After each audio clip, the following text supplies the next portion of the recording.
All right. Well, Fred has quite the treat for us coming up tonight. He's focusing on the alarming rate at which commercial pilots are retiring. That's right. The Aircraft Owners and Pilots Association is offering a first private pilot's license class and a flight at a reduced price. And I decided to take them up on the offer. Vince Bakke with Cloudcatcher Aviation in Great Falls is no stranger to being in the cockpit of a plane. I found out my instructor is a retired lieutenant colonel with the Air Force and an F-16 pilot.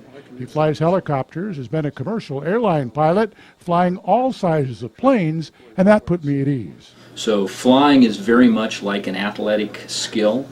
The more you do it, the more you repeat it, the quicker you learn it, and the more you become proficient at it.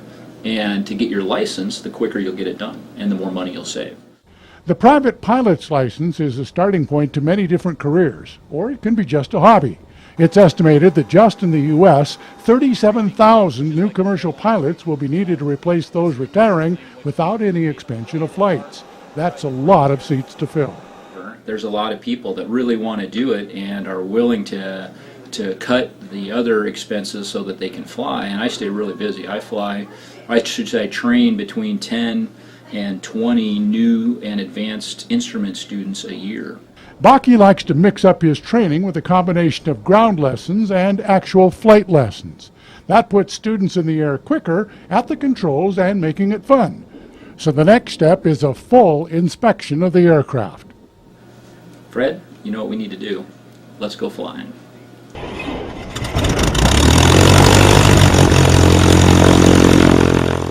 Well, as you can probably guess, the next step is actually taking to the air and experience all the steps of flying, and that's coming up tomorrow, and you'll enjoy it. I think that you enjoyed that quite a bit. We're looking forward to tagging along. All right, thanks, Fred. Okay, now it's your turn. Great Falls Tower, Archer, 8086 Hotel, ready for takeoff.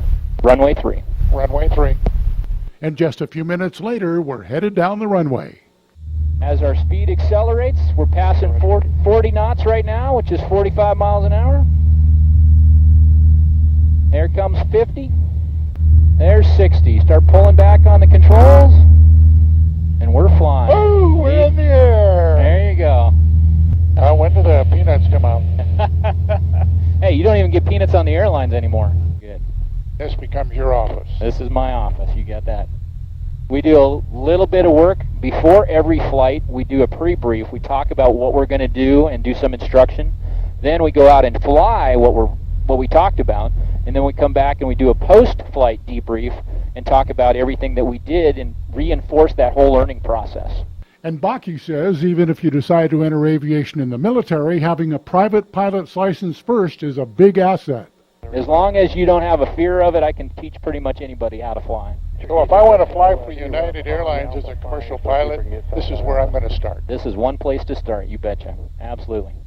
This is a great place to start, especially with the flying weather and environment we have in Great Falls. We have fantastic weather. After a quick flight over Belt, the city of Great Falls, the Missouri River, it's back to the airport, and the flight is quickly over. In Great Falls.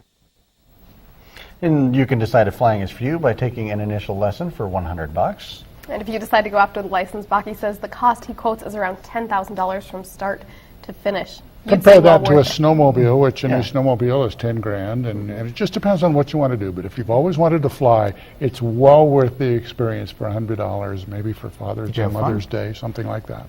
Fun? Was it fun? Oh, it was a lot of fun, and it was beautiful to see Great Falls in the air.